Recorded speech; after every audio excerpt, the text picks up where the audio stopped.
오늘 우리가 지난 토요일 날은 제가 안 했고 지난 금요일 날 출애굽기 하고 이제 오늘 계속해서 이어서 출애굽기 하는데, 다음 주에는 제가 조금 전에도 기도했죠. 다음 주에는 우리 화수목금토 한 5일 동안 특별 새벽기도회를 통해서 또 한 해를 새롭게 결단하는 그런 시간을 갖도록 하겠습니다. 오늘은 계속해서 새벽에 우리가 말씀을 나눈 것처럼 계속해서 이 본문 뭐 절기에 상관없이 그날이 누가 오든 비가 오든 새벽기도는 창세기부터 요한계시록까지 계속해서 이어서 그 시간만큼 그 분량만큼 저희들이 묵상하고 기도하는 그런 시간을 갖도록 하겠습니다. 이제 그러다 보니까 제일 좋은 장점은 평소에 잘 안 읽는, 잘 안 보는 그 말씀 또 그 본문이 되면 저희들이 반드시 봐야 됩니다.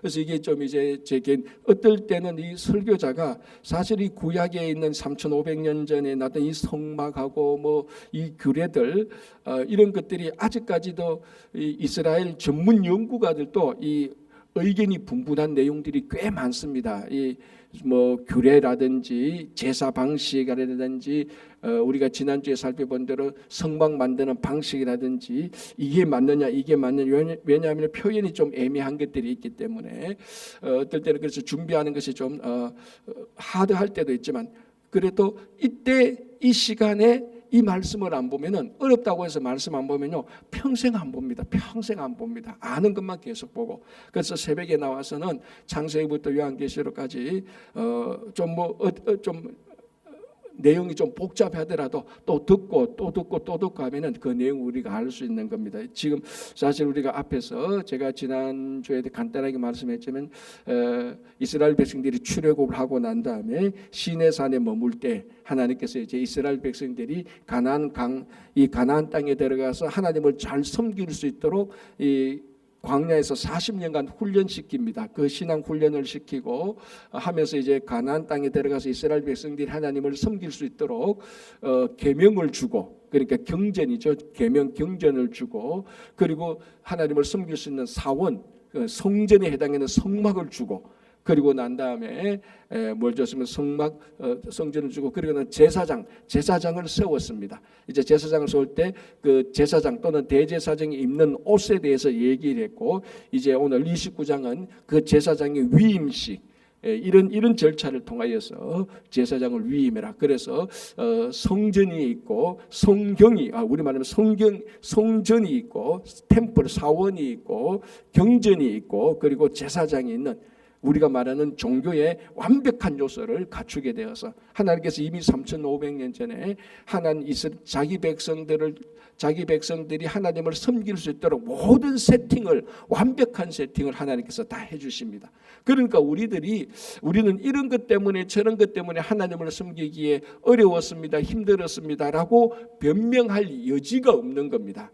하나님은 항상 우리가 하나님을 섬길 수 있도록 하나님께서 세팅을 다 해주신 것을 우리가 이미 3,500년 전에 이 사실을 통해서 알 수 있습니다. 자, 우리가 앞에서 제사장 위임식 때 하는 세 가지 제사, 속죄제, 번제제를 살펴봤고요. 이제 세 번째 제사, 화목제를 보겠습니다. 자, 19절 다시 한번 보겠습니다.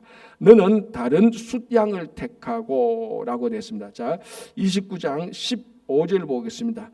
너는 또 숫양 한 마리를 끌어오고, 그러니까 제사장 위임할 때는요 숫양을 2마리를 끌고 와야 됩니다. 한 마리는 번제할 때 사용하는 것이고 또 한 마리는 화목제할 때 사용하는 것입니다. 그래서 오늘 29장 19절에 너는 또 그 순양을 잡고, 한 마리는 이미 번제 때 잡았고 남은 그 순양을 두 번째 순양을 잡고, 아주 이제 독특한 의식이 하나 나옵니다. 너는 그 순양을 잡고 그것의 피를 가져다가 아론이 누굽니까? 첫 번째 대제사장입니다. 그죠? 초대 대제사장이죠. 아론의 오른쪽 깃뿌리, 이쪽 오른쪽 깃뿌리와 그의 아들들의 오른쪽 깃뿌리, 아론과 그 아들들의 깃뿌리와 그리고 오른손 엄지 그리고 오른발 엄지에 발라라라고만. 이게 아주 독특하죠, 그죠? 그러니까 제사장 위임식 때에 숫양을 잡아서 그 피를 오른쪽 깃뿌리와 오른손 엄지, 오른손 발가락에, 오른발 금지에 발라라라고 말합니다. 자, 이 피를 바르는 것은 여기도 보면 그것을 이제 거룩하게 하는 것입니다. 자, 그러면 우리가 한번 보시겠습니다. 우리 신체 부위에 뭐 여러 신체 부위가 있지 않습니까? 여러 신체 부위에 있는데 귀에, 귀뿌리에 피를 발라서 거룩하게 하는 것입니다. 자, 귀가 그러면은 우리가 우리 신앙의 의미에서 귀가 상징하는 것이 무언가라는 것을 좀 생각해 볼 때죠. 귀는 누가 뭐라 그래도 귀는 듣는 역할을 하는 겁니다. 여러분, 눈 그러면 보는 거 아닙니까? 그죠? 코 그러면 냄새 맡는 것이고 숨 쉬는 것이고 귀 그러면 듣는 겁니다. 자, 우리가 성경 말씀, 우리가 성경에서 우리 성도들이 해야 될 하나님과의 관계에서 해야 될 가장 중요한 또는 가장 첫 번째로 해야 될 관계가 뭔가 하면은 말씀을 듣는 겁니다. 자, 우리는 구약에서 신약까지 우리가 가장 중요하게 생각하는 신앙의 행위가 뭔가 하면은 먼저 말씀을 들어야 됩니다. 내가 생각을 해내고 내가 무슨 말을 하고 내가 좋은 아이디어를 만들어내는 거, 이거는 다 두 번째입니다. 첫 번째는 뭡니까? 하나님의 말씀을 듣는 것이었습니다. 그래서 이제 우리가 나중에 이제 선지서를 보겠지만은 이사야로부터 말라기까지 이 선지자들이 가장 많이 했던 말이 무엇이겠습니까? 너희들은 이스라엘 여호와 하나님의 말씀을 들으라라는 말을 가장 많이 했습니다. 요거하고 같이 많이 하는 게 여호와께서 말씀하시되, 그러니까 여호와께서 말씀하시되 너는 그 말씀을 들으라라는 겁니다. 그러니까 하나님과 우리 창조주와 피조물의 이 관계에서 하나님이 우리에게 하는 일은 말씀하시는 것이고 우리가 하나님에게 해야 되는 것은 그 선포되어지는 말씀을 듣는 것입니다. 여기서 창조주와 피조물의 관계가 올바르게 되는 것입니다.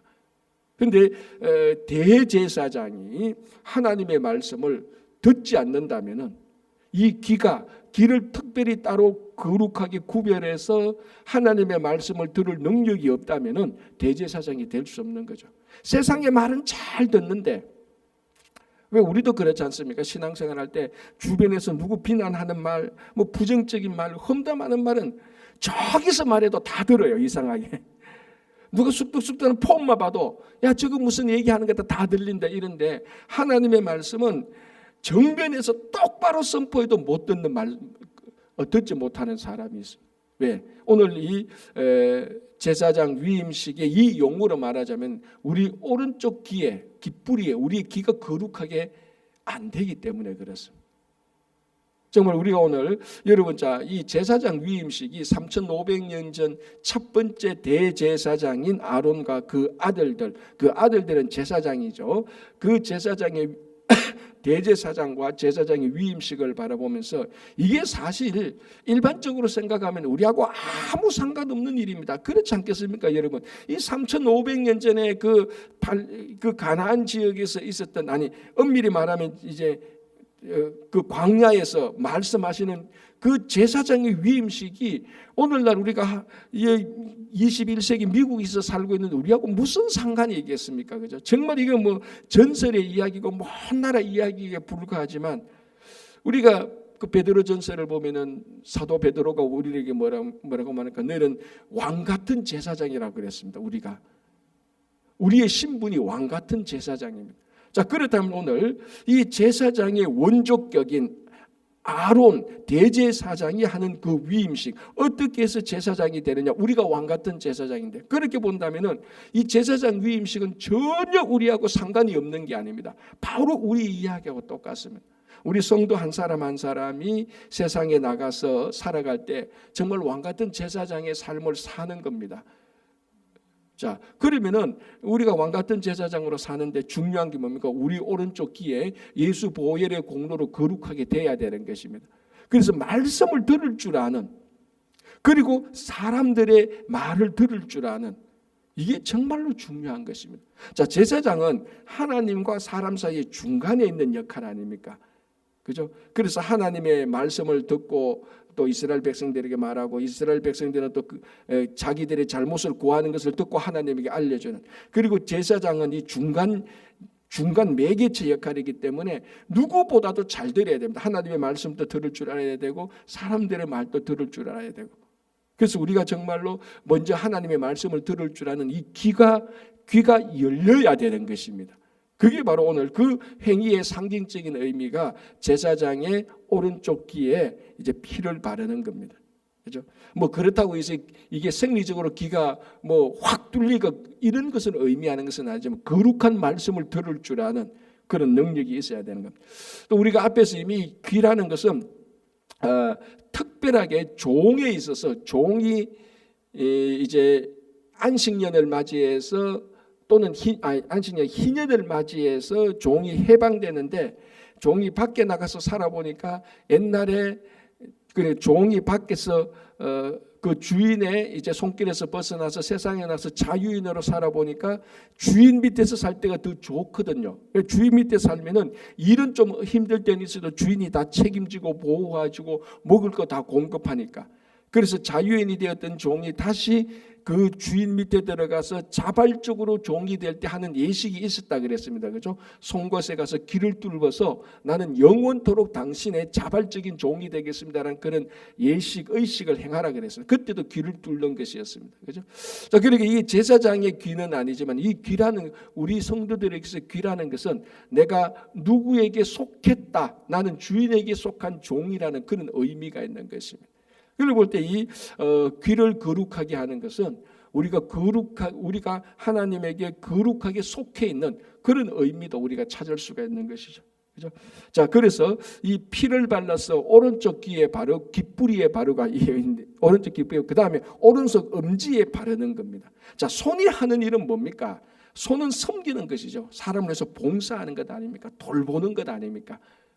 자, 제사장이 제사를 할 때 짐승을 잡아야 되는 겁니다. 그러니까 제사장이 하는 이 손은 정말로 중요한 겁니다. 이 짐승을 잡아서 하나님께 제사를 드려야 이스라엘 백성들의 죄가 속죄함을, 용서함을 받는 겁니다. 그 손이 바로 제사장의 손이거든요. 그리고 이 제사장의 손의 가장 대표적인 상징이 되는 건 오른손, 왼손이 아닌 오른손에 제일 우리가 손가락의 상징이 되는 금지에 피를 발라서, 그러니까 이 손이, 제사장의 손이 거룩한 손이 되어서 하나님의 거룩한 일을 하는 것입니다. 그래서 이 성도들의 손이 거룩하게 된다는 것은 이 손으로 폭력을 행하거나, 이 손으로 물건을 훔치거나, 이 손으로 세상의 어떤 쾌락의 일을 하거나 그런 것은 상상할 수 없는 일입니다. 손이 뭐 얼마나 이쁘냐, 손이 얼마나 못생기냐, 그게 중요한 것이 아니고 우리 손에 예수 보혈의 공로가 묻혀 있어서 거룩한 손이 되어서 이 손으로 거룩한 일을 할 줄 알아야 되는 것입니다. 주님의 일을 하게 될 때 그 손이 이제 오늘 이 양의 피가 여기 있는 양의 피가 발려진 바로 그런 손이 되는 겁니다. 자, 또 하나는 이제 오른발 엄지에 바르는 겁니다. 그래 세 부분 바르는데 이제 마지막으로 오른발 엄지에 바르는 겁니다. 자, 발은 내가 어디로 가는가를 결정하는 겁니다.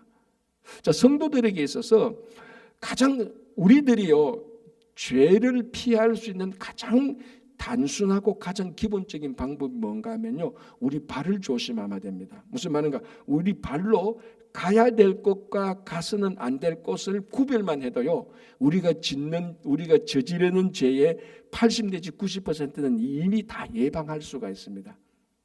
발이 굉장히 중요합니다. 이 발로 가서는 안 될 곳에 가서, 거기서 가서 안 될 곳에 가서 나는 거룩한 사람입니다, 그거 절대로 안 되는 겁니다. 여러분, 아무리 성도라고 하더라도요, 쉽게 예를 들자면 마약하는 마약 소굴에 매일 가보십시오. 반드시 마약을 하게 되어 있습니다.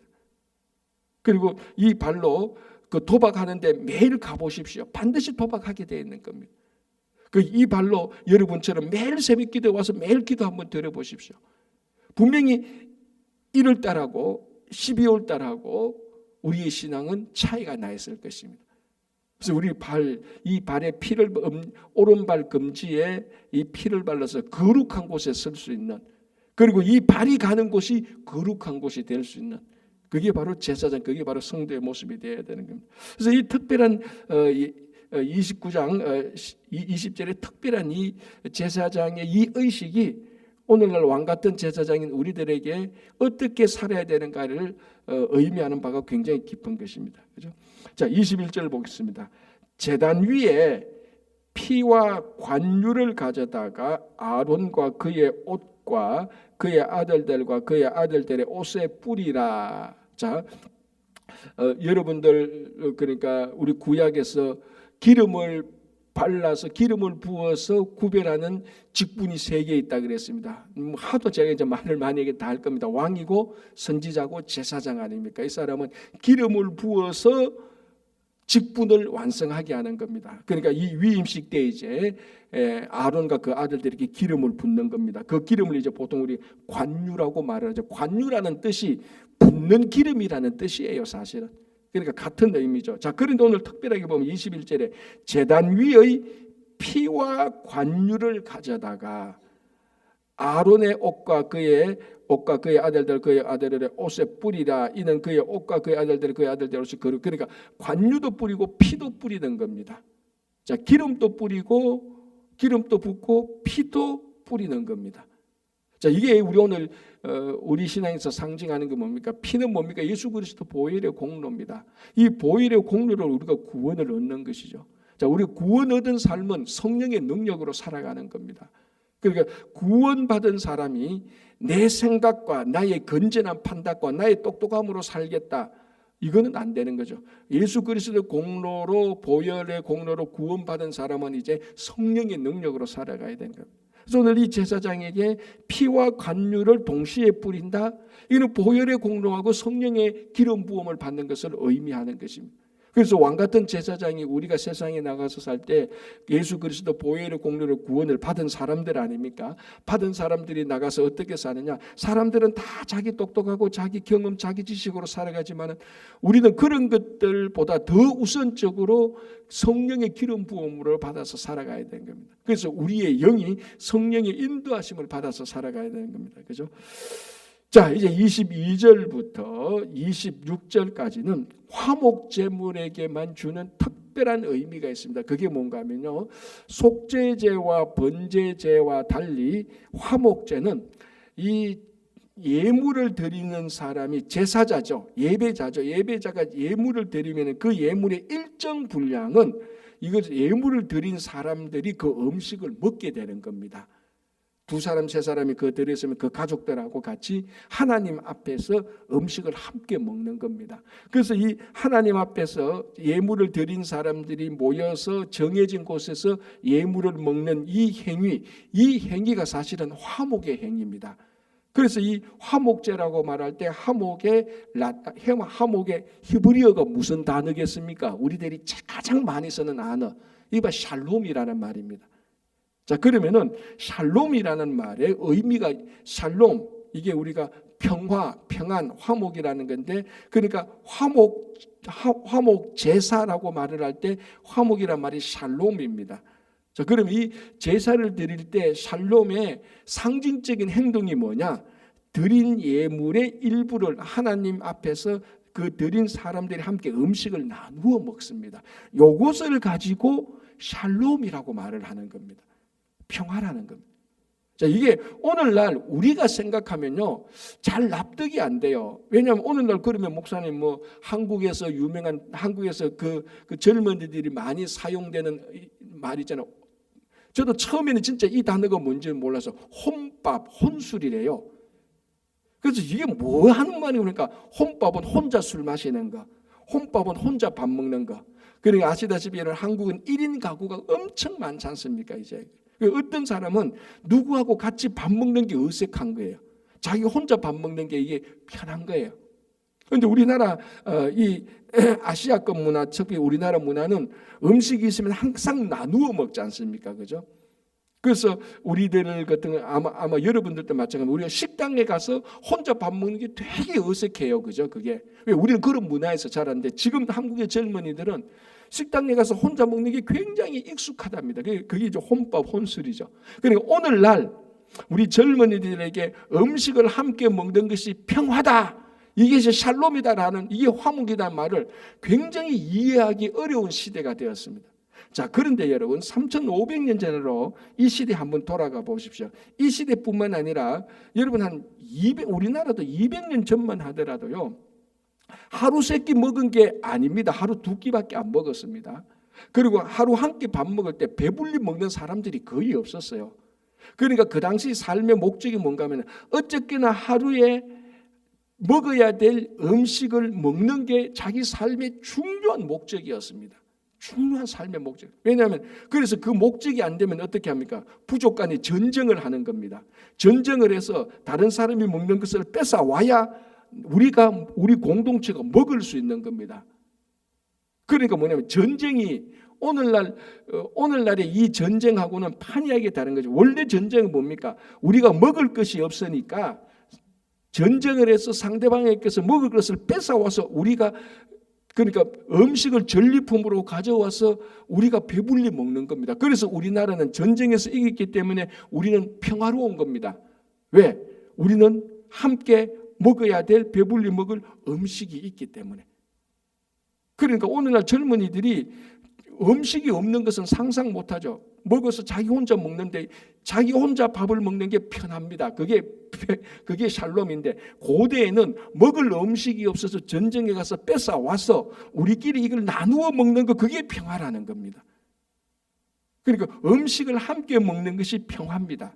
나누어서 그때 먹으면서 이제 마음도 열리고 얘기도 하고 야 이제 우리가 앞으로 음식이 이만큼 많으니까 우리가 같이 먹으니까 우리가 걱정 없다. 우리가 앞으로 한 20년은 편안하게 살겠다. 그러면서 웃음이 넘치고 즐거움이 넘치는 겁니다. 그게 평화입니다. 그러니까 음식을 함께 먹는 게 평화죠. 그 상징이 바로 하나님 앞에서 하나님의 자녀들이 함께 음식을 먹으면서 서로 이야기도 하고 우리말로 하면 덕담도 해주고 이야기를 들어주고 위로도 하고 격려도 하고 야 너 이거 더 먹어라 말하면서 그 가운데 평화가 넘치는 겁니다. 거기에서 이제 먹는 음식의 이 종류들 이제 제사장이 이것을 먹고 이건 너의 분깃이다라고 말을 하는 겁니다. 자, 이제 그게 바로 이제 28절까지 나오는 화목제입니다. 그리고 화목제는 세 번째 제사를 통하여서 이제 이런 제사를 통해서 제사장 위임식을 하게 되는 겁니다. 자, 29절을 보겠습니다. 참 우리가 평소에는 안 읽는 그런 내용들이 나옵니다. 제사장이 그러면은 아까 우리가 봤죠. 앞에서 이미 본 거라니까 제사장의 위임식 때 제사장이 입어야 될 옷의 규례를 다 봤습니다. 그렇죠? 가슴에는 흉패가 있고 밑에는 에봇이 있고 그 다음에는 겉옷이 있고 반포그도 푸른색 겉옷이 있고 그 안에는 속옷이 있고 이런 것을 다 봤습니다. 머리에는 관이 있고 관 앞에 패를 만들어 가지고 그 띠를 연결하고 그 패에는 여호와께 성결이라는 글을 쓰는 이런 복장을 다 봤습니다. 자, 그러면은 요게 누구를 위한 복장이죠? 한 사람, 대제사장. 사람으로 치자면은 아론, 첫 번째 사람이니까. 자, 그럼 아론이 자기 대제사장직을 다 끝나고 이 옷은 어떻게 하느냐? 의식 끝나고 어떻게 하느냐 이제 자 거기에 대해서 나옵니다. 29절 보시기 바랍니다. 아론의 성의는 후에입니다. 지금이 아니고 이제 제사장 대제사장 임기가 끝났을 때 은퇴할 때 말이죠. 아론의 아들들에게 돌릴지니. 자, 이 제사장 옷은 아론이 은퇴하면은 아론과 함께 끝나는 것이 아니고 이 옷을 아들들에게 물려주는 겁니다. 자, 이 의미가 무슨 의미입니까? 아론의 신앙이 자녀들에게 전성되는 계승되는 의미가 있는 것입니다. 그래서 여러분 오늘날 우리들이 살고 있는 이 시대는 세습이란 단어가 굉장히 어색합니다. 그죠? 우리는 다 투표를 해서 선출하는 겁니다. 그죠? 그런데 이때는 하나님께서 임명한 이 대제사장직은 계속해서 그 자녀들에게 아론의 후손들만 제사장직을 할 수 있고 그 제사장직에서 대제사장을 따로 뽑는 겁니다. 그러니까 하나님께서 이제 구약 시대에 임명해서 세습하도록 했기 때문에 아론이 자기가 입었던 이 대제사장의 옷은 아들들에게 물려주는 겁니다. 자, 이제 여기서 이제 의미가 있는 거죠. 옷만 물려주는 게 옷만 물려주겠습니까? 이 아론의 대제사장의 신앙까지도 다 물려주는 겁니다. 이게 오늘날 이제 우리가 가지고 있는 가장 큰 지금 우리 신앙의 숙제 아닙니까? 우리 1세대가 특별히 한국도 그렇지만요. 오늘날 우리도 오늘날 우리도 여기 와서 이민 1세대가 열심히 살고 무엇보다도 신앙생활을 했는데 뭐 우리 신앙이 다 올바르고 다 좋은 것은 아니겠지만 그래도 우리한테 얼마나 좋은 신앙에 많은 전통이 있습니까? 우리는 막 열심히 있고 하나님을 사랑하고 우리는 하나님을 사랑하고 어쨌거나 하나님을 우리 삶의 최우선순위로 두려고 하고 그러니까 이렇게 새벽에도 나와서 뭐 1월 2일 날 뭐 이렇게 나오고 하나님께 먼저 기도하는 거다. 이런 것들이, 이런 좋은 신앙의 정토는 우리 자녀들에게 어떻게 잘 개성시킬까? 이게 여전히 우리들에게 고민입니다. 그죠? 자, 그런데 이 우리의 고민이 이 아론의 대제사장의 성의를 자기 자녀들에게 물려주어서 계승하도록 하는, 여기에서 우리의 사명을 다시 한 번 더 확인할 수 있는 것입니다. 그래서 우리도 신앙생활 열심히 하는 것도 중요하지만 어떻게 하든지 간에 우리 자녀들에게 신앙의 이 전성이, 우리 신앙이 개성되어질 수 있도록, 그리고 우리 자녀들이 신앙을 잃어버리지 않도록 해야 되는 그 사명을 우리들에게 얘기해 주고 있는 겁니다. 자, 29절 다시 볼게요. 아론의 성인은 후에 아론의 아들들에게 돌릴지니 그들이 그것을 입고 기름 부음으로 위임을 받을 것이며. 자, 이건 계속해서 나오는 겁니다. 제사장직은 기름 부음을 받아야 되는 겁니다. 구별해서 위임을 받을 것이며. 30절, 그를 이어 제사장이 되는 아들이 회막에 들어가서 성소에 섬길 때에는 이레 동안 그것을 입을지니라. 자, 이레 동안 이제 위임 받았을 때 아론의 아들들이 그 위임 받았을 때 제사장 그러니까 대제사장 위임식 할 때 이레 동안 하는 겁니다. 자, 35절 한번 보시기 바랍니다. 35절. 너는 내가 너에게 한 모든 명령대로 아론과 그의 아들들에게 그같이 하여 이레 동안 위임식을 행하되. 자, 성경 퀴즈. 첫 번째 그 대제사장의 위임식은 며칠 동안 진행됩니까? 답 7일 동안 합니다. 여러분 생각해보세요. 대제사장 위임식인데 일주일 동안 한 거예요. 오늘날 우리 여러분들 어느 교회에서 목사님 위임식 한다 그러면은 뭐 이제 아시는 분이 있으면 가서 이제 축하도 해주고 기도도 해주러 갑니다. 대체로 일주일 하는 목사 위임식이 있습니까? 없습니다. 일주일에 뭐 7시간만 해도 다 뒤집어집니다. 7시간 할 것도 없고 우리 시대에 맞춰서 한 1시간 반, 길면은 2시간, 짧으면은 1시간에 끝나는 위임식도 있습니다. 물론 우리가 일주일 동안 위임식을 한다고 해서 그게 반드시 좋은 것은 아닙니다. 그죠? 중요한 것은 그 위임식을 할 때 그 위임식에 주어진 그 사명, 그것에 대해서 거기에 참여한 사람들이 그 사명을 다시 되새기고 그 사명을 결단하고 이제 이런 일이 일어나는 위임식이 좋은 것이죠. 자, 그런데 첫 번 대제사장의 위임식은 그 이후에 계속 대제사장 위임식은 일주일 동안 했습니다. 우리가 생각하면 지겨워서 죽죠. 우리가 할 일 많은 바쁜 시대에 일주일 동안 할 수가 없습니다. 그죠? 이 시대와 문화가 바뀐 거죠. 그러나 이 일주일 동안 하는 이유는 일주일 동안 철저히 위임식, 철저히 모든 절차와 이런 것들을 잘 따라서 이제 그만큼 무게 있게 하는 것입니다. 그죠? 자, 31절 보겠습니다. 너는 위임식 숫양을 가져다가 거룩한 곳에서 고기를 삶고, 아까 위임식 숫양 봤죠? 그 숫양을 가지고 제사를 하고 남는 부분은 고기를 삶습니다. 어디서? 거룩한 곳에서. 이 거룩한 곳은 아마 성전 뜰 안일 겁니다. 뜰 안에서 삶고. 32절 아론과 그의 아들들은 회막문에서 그 숫양의 고기와 강주리에 있는 떡을 먹을지라. 자, 아까 얘기했죠. 화목제의 특징이 뭐라 그랬습니까? 제사 드린 사람이 예물을 하나님 앞에서 함께 먹는 거라 그랬습니다. 어디서 먹으라고 되어 있습니까? 장소가 32절 회막문, 성막문입니다. 첫 번째 성막문. 자, 우리가 여러분 혹시 기억납니까?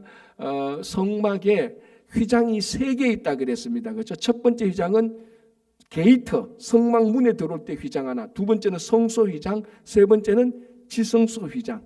그러니까 제일 뜰문, 바로 요 문에서, 그러니까 게이트 있는 데서, 거기서 회막문에서 수장의 고기와 강주 있는 떡을 함께 먹습니다. 이제 제사 지내고 난 다음에 33절 그들은 속죄물 곧 그들을 위임하며 그들은 거룩하게 하는 데 쓰는 것을 먹되 타인은 먹지 못할지니 그것이 거룩하기 위함이라. 자, 이것을 만약에 옆에 있는 어떤 성도님들이 제사장님 그거 되게 먹고 싶은데 나도 좀 먹을까요? 하면 됩니까? 안 됩니까? 안 된다는 겁니다. 요거는 안 됩니다. 아니 제사장이 화목하고 이렇게 좀 해서 같이 나눠 먹으면 얼마나 좋습니까? 말할 수 있지만 요거는 이미 속죄제와 번제제를 드린 제사장만 먹을 수 있는 것입니다. 따로 구별된 겁니다.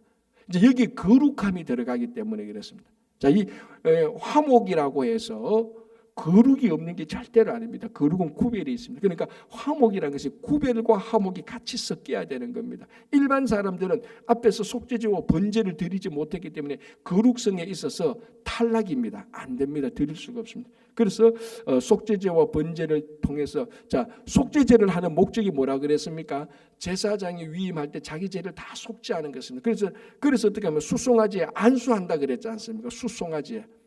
이 위임식 할 때 수송아지 한 마리와 순양 두 마리가 필요하다 그랬습니다. 수송아지는 어디에 쓴다고요? 처음에 속죄제 할 때. 그래서 안수해서 제사장의 죄를 다 용서하게 다 용서받는 거죠. 그런 사람들이 이 거룩한 음식을 먹게 되는 것입니다. 자, 그렇다면 우리가 여기서 이제 한 가지 오늘날 우리 신앙하고 같이 연계해 보면은 이 거룩한 음식을 속죄제하고 번제 드린 특별한 거룩에 참여한 사람들만 먹습니다. 자, 우리가 어제 12월 31일하고 1일 이제 넘어가면서 우리가 송구 영신 예배를 하면서 성찬 예식을 했습니다. 우리가 매달 한 번씩 성찬 예식을 하지 않습니까? 성찬 예식에 우리가 예수님의 살과 피에 동참하게 되는 것입니다. 그런데 여러분, 살과 피에 동참하는 여러분들이 번제제 다 드리고 속죄제 다 드리고 난 다음에 들어옵니까? 아니지 않습니까? 무슨 말인가 하면은 이 영원한 대제사장인, 그러니까 여러분, 대제사장의 완성이 누굽니까? 예수 그리스도 아닙니까? 그게 히브리서에서 나온 거 아닙니까? 대제사장의 완성인 영원한 예수 그리스도의 살과 피에 속죄제 번제제도 안 된 우리들 죄인들이 그냥 동참하게 되는 겁니다. 여러분, 이 지금 여기서 거룩한 성물을 제사장만 먹으라고 해서 따로 구별한 거하고 영원한 대제사장의 살과 피가 되는 예수 그리스도의 성찬에 신앙 고백만 함으로 그냥 참여하게 되는 거하고는 얼마나 큰 은혜가 여기 있는 것입니까? 그러니까 여러분, 매번 우리가 성찬에 참여할 때 그 성찬에 참여하는 것 자체만 우리가 신앙의 의미로 볼 때는 그거는 엄청난 진짜 태산과 같은 은혜입니다. 이 율법적으로 따지면요, 예수님의 영원한 제사장의 살과 피에 동참할 수 있는 거룩한 사람은 한 명도 없습니다. 이 율법의 의식을 하자면 그 거룩에 잘못 동참했다면 다 죽을 수밖에 없는 사람들이에요. 그런데 누구든지 성찬에 참여할 수 있도록 예수님께서 오픈시켜 놨습니다. 그래서 누구든지 그 성찬식이 있으면 가서 내가 주님의 살과 피에 동참하고 싶습니다라고 고백만 하면 그 누구든지 참여하는 것입니다. 얼마나 큰 은혜인지 모릅니다. 그게, 그죠? 큰 은혜죠. 이런 걸 볼 때. 자, 하나만 더 보고 마치겠습니다. 34절. 위임식 고기나 떡이 아침까지 남아있으면 그것을 불에 사릴지니 이는 거룩한즉 먹지 못할지라. 자, 어떻게 하다 보니까 위임식에 썼던 이 예물이 남았습니다. 덜 먹거나 화목 잡을 때 이렇게 먹어야 되는데 만약에 덜 먹었으면 남았다. 그러면 어떻게 합니까? 태워야 됩니다. 우리는 주일날 점심 교제하고 남으면 어떻게 합니까?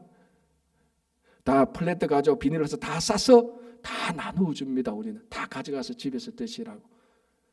그런데 여기서는 어떻게 하면 그것은 다 태워서 없애야 되는 겁니다. 왜 이렇게 하죠? 남았는 거 우리처럼 이거 가져가서 드세요. 이제 우리말로 하면 그 화목제 끝났으니까 괜찮습니다. 김 집사님 오세요. 이거 먹던 이거 겁니다. 가져가세요. 이렇게 하라는 겁니까? 이때는 그거 안 하는 겁니다. 왜? 이 거룩함이 밖에 나갈 때는 거룩함이 오염되는 겁니다. 그래서 남는 것을 누구한테 주는 것이 아니고 거룩함을 거룩하게 구별하기 위해서 그것을 다 태워서 하나님의 거룩함이 일체 세상에 의해서 오염되지 않도록 다 태워낸 것입니다. 그러니까 이 예식을 통해서 하나님의 거룩함이 얼마나 엄숙한가를 우리들에게 보여주고 있는 것입니다. 그래서 또 이게 또 자칫하면은 하나님의 엄숙한 거룩이 우리하고 너무 거리를 둘까봐 이게 좀 사실은 인간적인 염려는 있지만은 이 거룩이 그만큼 우리하고 구별되어진다는 것은 우리들에게 알려주는 것입니다. 그런데 예수 그리스도를 통해서 우리는 언제든지 이 거룩에 동참할 수 있는 겁니다. 예수의 이름으로. 그죠? 자, 오늘 우리 여기까지만 보고요. 이제 요렇게 이제 해서 이제 화목 제사가 끝나게 되는데 이제 나머지 이제 몇 가지 좀 더 절차를 우리가 내일 또 같이 바라보도록 하겠습니다. 정말 올 한 해 동안 여러분 이 왕 같은 제사장의 삶이 여러분들한테 임해서 복된 삶이 되시기를 간절히 바랍니다. 기도하겠습니다. 하나님 아버지 감사합니다.